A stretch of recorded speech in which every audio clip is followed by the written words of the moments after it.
બસ આજે આ છેલ્લી વાર. ફરી ક્યારેય આ ઘરની દહેલીજ પર મારા પગ નહીં પડે. રડતી આંખે આટલું બોલીને મીરાએ ભારે હૈયે પિયરના દરવાજાને જોરથી ધક્કો માર્યો. પાછળથી પિતાનો ગુસ્સો અને માનો આક્રંદ સંભળાતો હતો. પણ મીરા પાછી વળીને જોયા વગર જ ચાલી નીકળી. જે ઘર તેના માટે સ્વર્ગ હતું તે આજે સ્મશાન જેવું કેમ લાગતું હતું? તે દરવાજો જે મીરા માટે હંમેશા ખુલ્લો રહેતો તે આજે કાયમ માટે કેમ બંધ થઈ ગયો? ચાલો જાણીએ આ હૃદયદ્રાવક સત્ય. મીરા એટલે આખા ઘરની લાડલી. પિતા વિઠ્ઠલભાઈ અને મા કમળા માટે તો મીરા એમની આંખોનો તારો હતી. નાનકડા ગામમાં સૌના મોઢે એક જ વાત હોય કે વિઠ્ઠલભાઈની મીરા જેવી દીકરી તો નસીબદારને મળે. નાનપણથી જ મીરા આ ઘરમાં કિલકિલાટ કરતી મોટી થઈ હતી. ઘરનો દરેક ખૂણો તેની વાતોથી ગુંજતો રહેતો. પિતા જ્યારે ખેતરથી પાછા આવે ત્યારે સૌથી પહેલા મીરા જ દોડીને એમનો થેલો લેતી.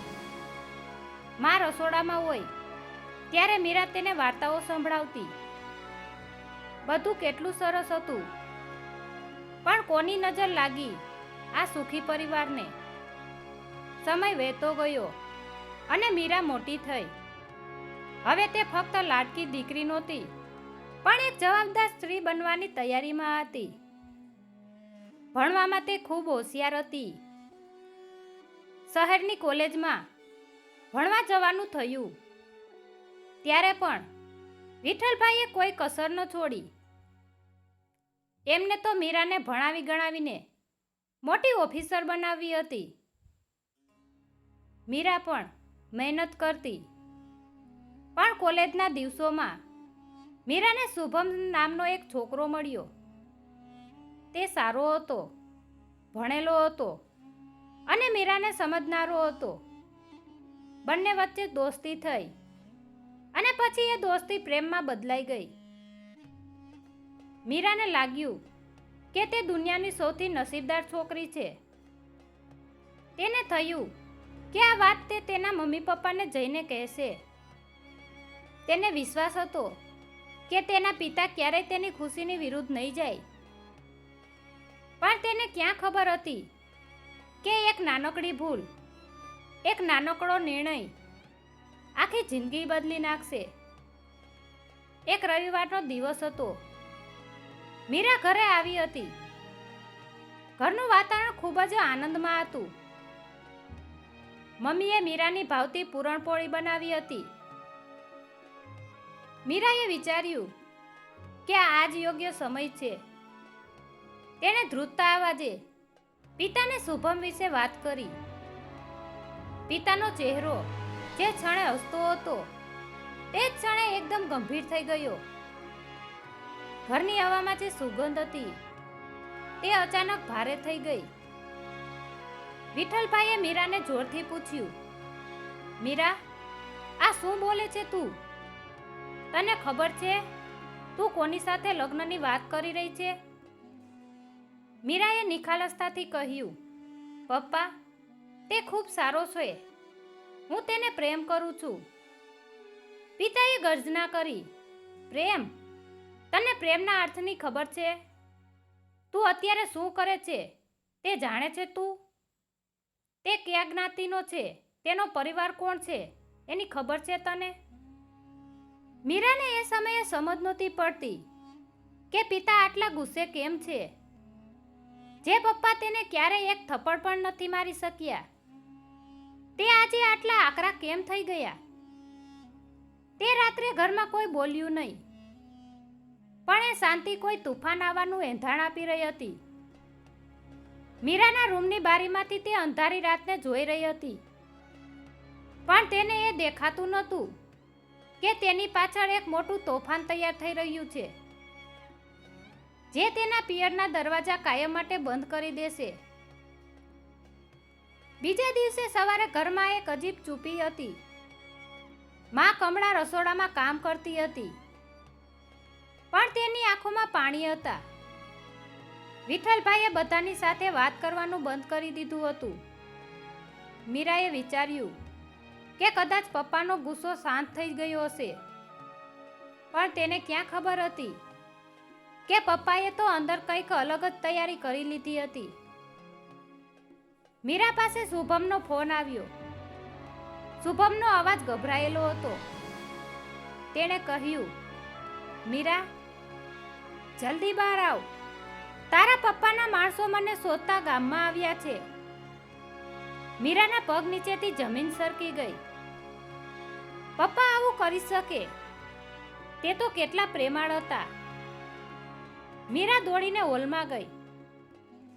વિઠ્ઠલભાઈ શાંતિથી બેસીને છાપું વાંચી રહ્યા હતા, જાણે કંઈ બન્યું જ ન હોય. મીરાએ પૂછ્યું, પપ્પા, તમે શુભમને શા માટે હેરાન કરી રહ્યા છો? વિઠ્ઠલભાઈએ છાપું નીચે મૂક્યું અને એક ઠંડી નજરે મીરા સામે જોયું. એમની આંખોમાં તે પ્રેમ નહોતો જે મીરા વર્ષોથી જોતી આવી હતી. પિતાએ કહ્યું, મીરા, તારી જીત તને અને અમને બંનેને બરબાદ કરી નાખશે. મેં નક્કી કરી લીધું છે કે આવતા રવિવારે તારું સગપણું મારા પસંદ કરેલા છોકરા સાથે કરીશ. આ કોઈ નાટક નથી. આ તારા પપ્પાનો આદેશ છે. મીરાના કાન પર વિશ્વાસ ન થયો. તેણે રડતા રડતા કહ્યું, પપ્પા, હું કોઈ વસ્તુ નથી કે તમે મને ગમે ત્યાં વેચી દો. મારું જીવન છે, મને જીવવા દો. પણ વિઠ્ઠલભાઈ ક્યાં સાંભળવાના હતા? એમની પ્રતિષ્ઠા, એમનું નાક, એમની જ્ઞાતિ, આ બધી વાતો મીરાની ખુશી કરતાં વધારે મહત્વની થઈ ગઈ હતી. તે રાત્રે મીરાએ એક મોટો નિર્ણય લીધો. તેણે નક્કી કર્યું કે તે હવે અહીં ગુંગળાઈને નહીં રહે.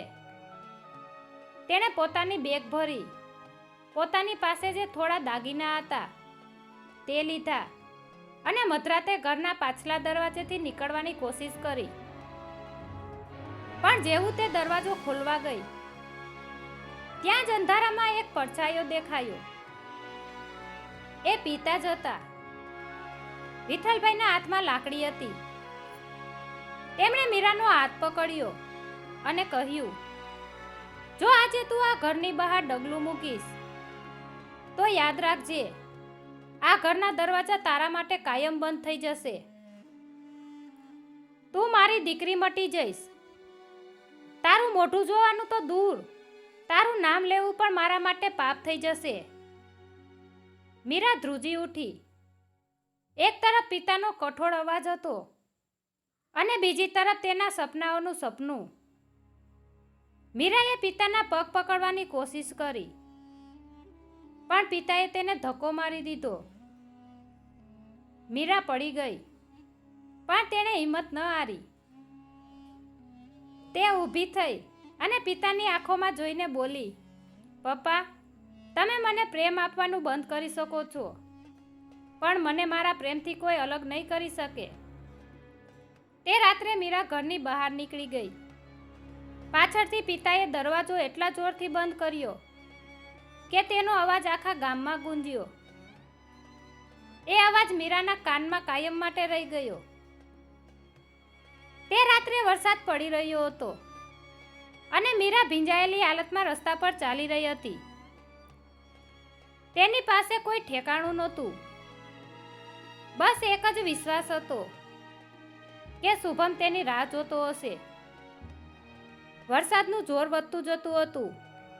મીરા ભીંજાતી, ધ્રુજતી અને રડતી રસ્તા પર દોડી રહી હતી. ગામના છેવાડે આવેલા શુભમના નાના ભાડાના મકાન સુધી પહોંચતા તેને કલાકો લાગી ગયા. તેના મનમાં એક જ આશા હતી કે શુભમ તેને આ હાલતમાં જોઈને ગળે લગાવી લેશે અને દુનિયાભરનું સુખ આપી દેશે. તેણે શુભમના ઘરનો દરવાજો ખખડાવ્યો.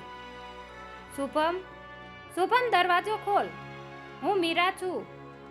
મીરાની હિંમત જવાબ આપી રહી હતી. થોડીવાર પછી દરવાજો ખુલ્યો, પણ સામે શુભમ નહોતો. ત્યાં શુભમનો મિત્ર ઊભો હતો. મીરાને જોઈને તેણે નવાઈથી પૂછ્યું, મીરા, તું આટલી રાત્રે અહીં? શુભમ તો ક્યારનોય અહીંથી નીકળી ગયો છે. મીરાના શ્વાસ અધર થઈ ગયા. શું? ક્યાં ગયો છે? કેમ ગયો છે? મિત્રે જે કહ્યું તે સાંભળીને મીરાના પગ નીચેથી જમીન સરકી ગઈ. મિત્રએ કહ્યું, તારા પિતાના માણસો અહીં આવ્યા હતા. તેમણે શુભમને ખૂબ ધમકાવ્યો અને કહ્યું કે જો તારા જીવનમાંથી દૂર નહીં જાય તો તે લોકો તેને અને તેના પરિવારને જાનથી મારી નાખશે. શુભમ ડરી ગયો છે મીરા. તેણે મને કહ્યું કે તને કહું કે તે તને કેટલો પ્રેમ કરે છે, પણ પોતાની જિંદગી જોખમમાં મૂકીને આ લગ્ન કરી શકે તેમ નથી. તે તો શહેર છોડીને ક્યાંક દૂર જતો રહ્યો છે. મીરા ત્યાં જ ફસડાઈ પડી. જે શુભમ માટે તેણે પોતાના પિતાનું ઘર છોડ્યું, જે શુભમ માટે તેણે દુનિયાની સામે બાથ ભીડી, એ જ શુભમ તેને અધવચ્ચે છોડીને જતો રહ્યો હતો. મીરાને સમજાયું કે તે કેટલી મોટી ભૂલ કરી બેઠી હતી. હવે પાછા ફરવાનો રસ્તો પણ બંધ હતો, કારણ કે પિતાએ સ્પષ્ટ કહી દીધું હતું કે ઘરના દરવાજા કાયમ માટે બંધ થઈ ગયા છે. મીરા પાસે હવે કશું જ નહોતું, ન પૈસા, ન રહેવાનું ઠેકાણું, અને હવે જેનો સાથ હતો તે પણ પ્રેમ હારી ગયો હતો. તે રાતે તે શહેરના રેલવે સ્ટેશનના એક ખૂણામાં બેસીને રડતી હતી. તેની આંખોમાંથી આંસુ ખૂટી ગયા હતા. લોકોની ભીડ વચ્ચે તે એકલી હતી. તેને પોતાના પિતાનો ગુસ્સો હવે એકદમ સાચો લાગવા માંડ્યો. તેને સમજાયું કે પિતા જે કહેતા હતા તે તેના ભલા માટે જ હતું, પણ એ સમજવામાં તેણે બહુ મોટી કિંમત ચૂકવી પડી હતી. સવાર પડી અને સૂર્યના કિરણોએ મીરાને જગાડી. તે ખૂબ ભૂખી હતી અને તરસ પણ લાગી હતી. તેણે વિચાર્યું કે શું તે પાછી જાય, પણ પિતાના શબ્દો તારું મોઢું જોવું પણ મારા માટે પાપ છે તેને પાછી ફરતા રોકતા હતા.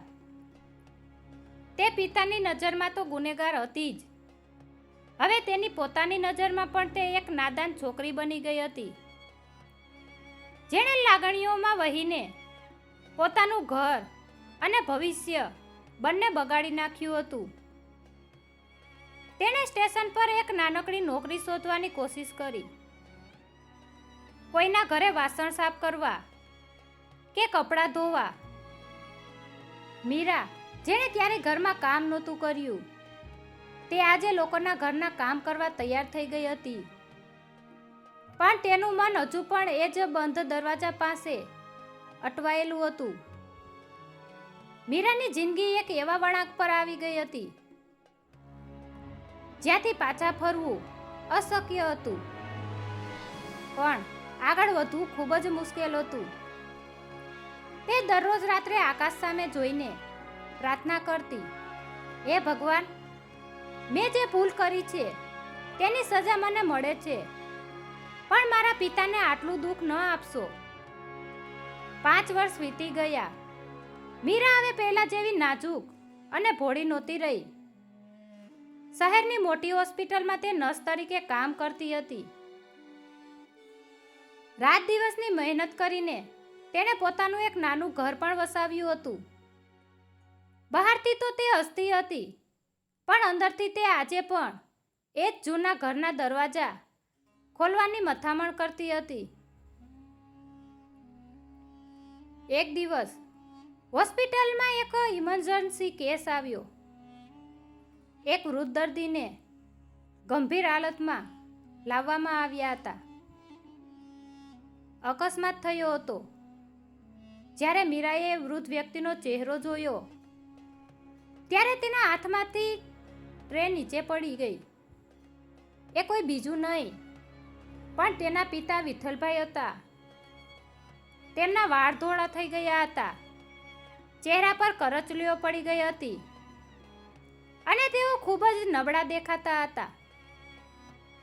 મીરાના ગળામાં ડૂમો ભરાઈ ગયો તેને સમજાયું નહીં કે તે રડે કે ખુશ થાય. 5 વર્ષ સુધી જે વ્યક્તિને જોવાની ઝંખના હતી તે આજે તેની સામે મરણ પથારીએ હતા. ડોક્ટરોએ કહ્યું કે તેમને લોહીની જરૂર છે. મીરાએ તરત જ પોતાનું લોહી આપવા માટે હા પાડી. તેને લાગ્યું કે કદાચ આ રીતે તે પોતાના પિતાના દેવાની થોડી ચૂકવણી કરી શકશે. ઓપરેશન થિયેટરની બહાર મીરા કલાકો સુધી બેસી રહી. તેને જૂની વાતો યાદ આવતી હતી. કેવી રીતે પિતા તેને ખંભા પર બેસાડીને મેળામાં લઈ જતા, કેવી રીતે તે રાત્રે તેને માથામાં હાથ ફેરવીને સુવડાવતા. તેણે એ પણ વિચાર્યું કે શું તેમણે મને યાદ કરી હશે, શું તેમણે ક્યારેય મને માફ કરી હશે, કે પછી હજુ પણ તેમના દિલમાં મારા માટે એ જ નફરત છે.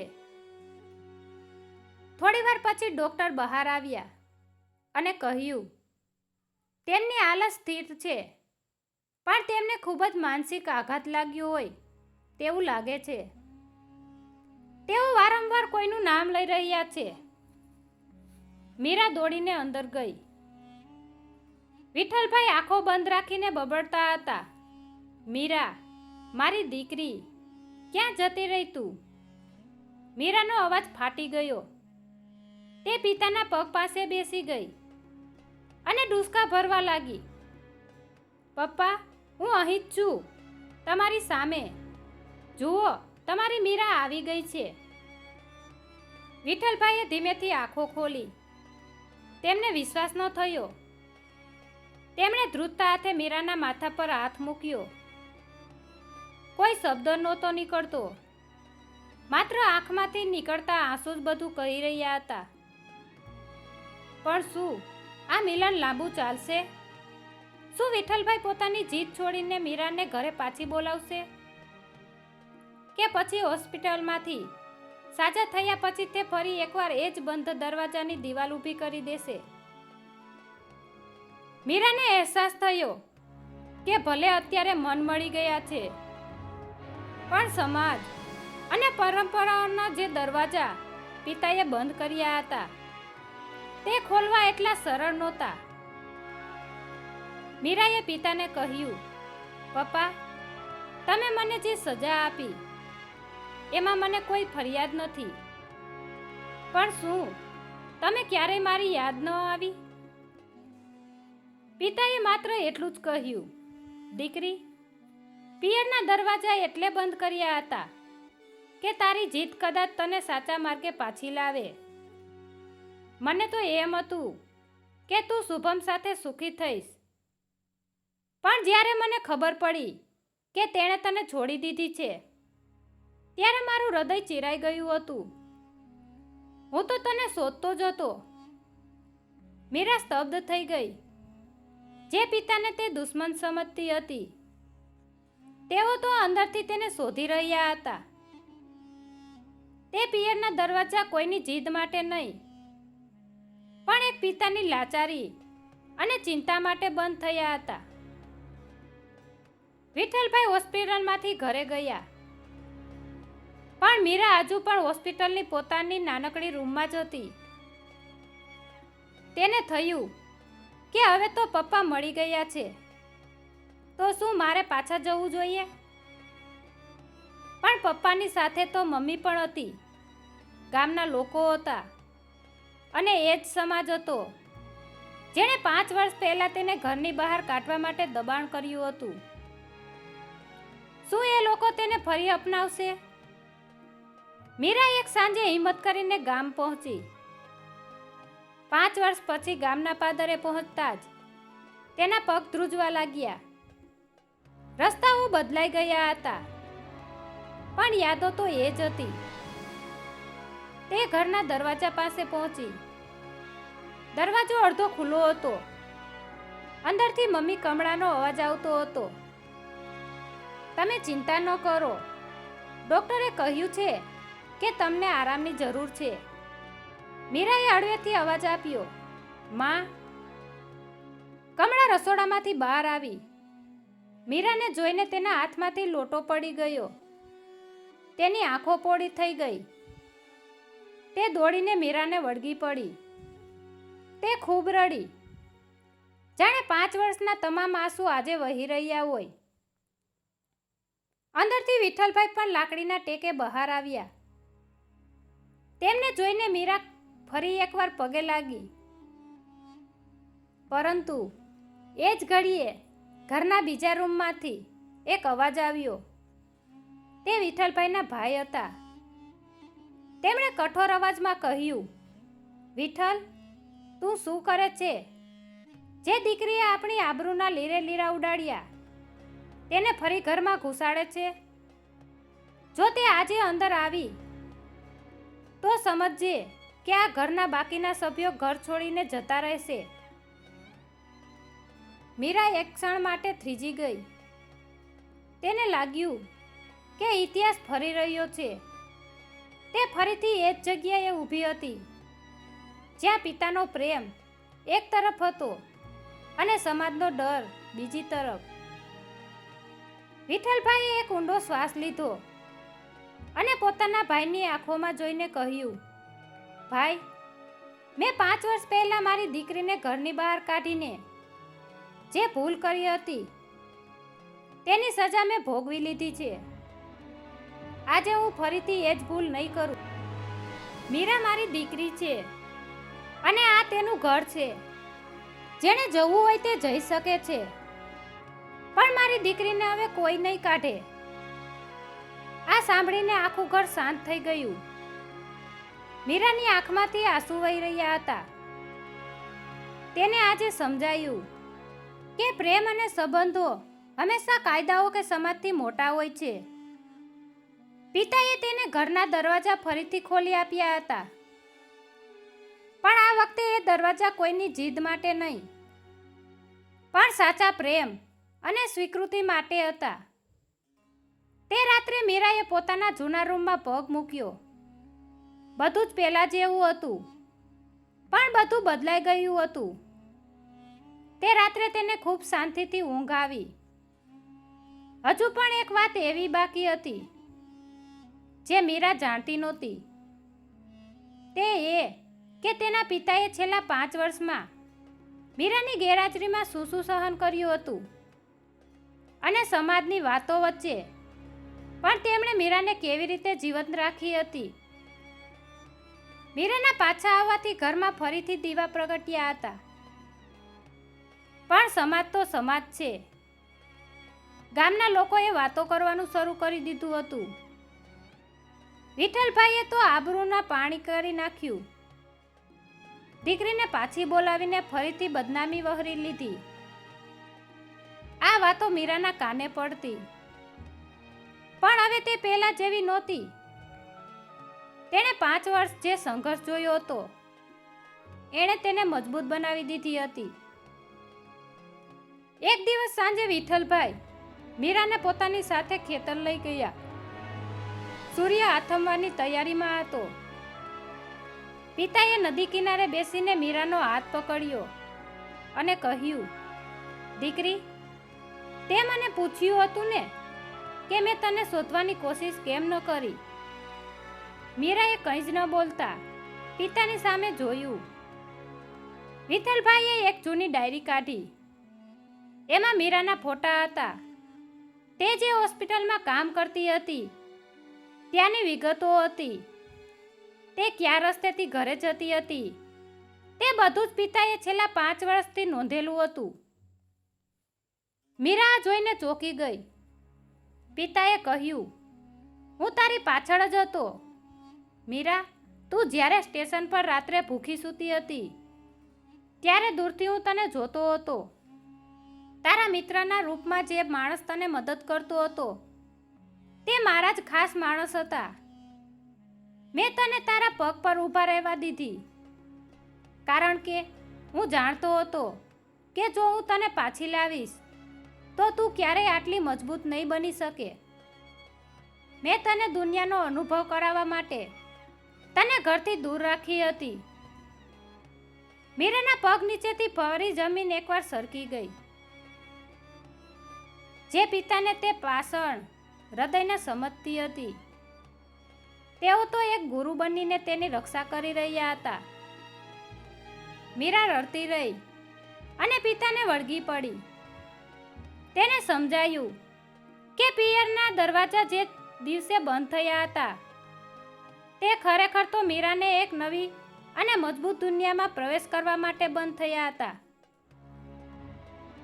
ગામના પંચે વિઠ્ઠલભાઈને બોલાવ્યા. મીરાને ફરી અપનાવ્યું હોય તો એક શરત છે. પંચના મુખીએ કહ્યું.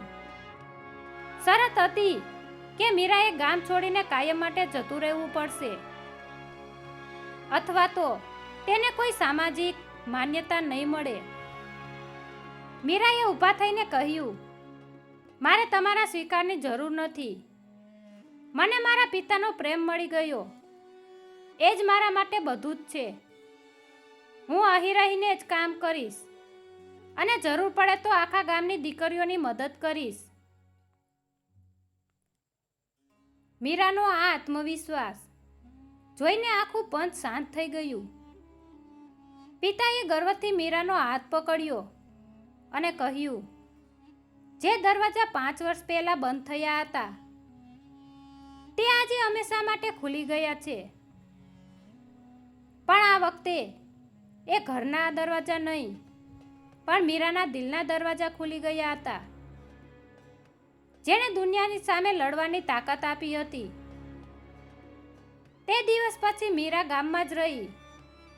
તેણે અનેક છોકરીઓને શિક્ષણ અપાવ્યું અને સમાજની ખોટી માન્યતાઓની સામે લડવાનું શરૂ કર્યું. જે મીરા ક્યારેક ઘરની બહાર નીકળતા ડરતી હતી, આજે તે ગામનું નામ રોશન કરતી હતી. પિયરના દરવાજા કાયમ માટે બંધ કેમ થયા હતા? કારણ કે જૂની મીરા તો ક્યારની મરી ગઈ હતી. હવે તો એક નવી, નીડર અને આત્મનિર્ભર મીરાનો જન્મ થયો હતો. એ દરવાજો કાયમ માટે બંધ જ રહેવો જોઈતો હતો, જેથી મીરા બહારની ખુલ્લી દુનિયામાં પોતાની ઓળખ બનાવી શકે. આજે પણ જ્યારે કોઈ દીકરી મુસીબતમાં હોય ત્યારે મીરાનું નામ આદરથી લેવાય છે. તે સાબિત કરી દીધું કે દીકરી પણ પિયરના દરવાજા ભલે બંધ થાય, પણ જો તેની પાસે આત્મવિશ્વાસ હોય તો તે આખી દુનિયાને પોતાનું ઘર બનાવી શકે છે. મિત્રો, આ વાર્તા તમને ગમી હોય તો વિડીયોને એક લાઈક કરો અને તમારા મિત્રો અને પરિવારને શેર કરો અને કોમેન્ટમાં તમારી રાય જરૂર આપજો. અમારી ચેનલને સબસ્ક્રાઈબ કરો અને બેલ આઇકન દબાવવાનું ભૂલતા નહીં. આભાર.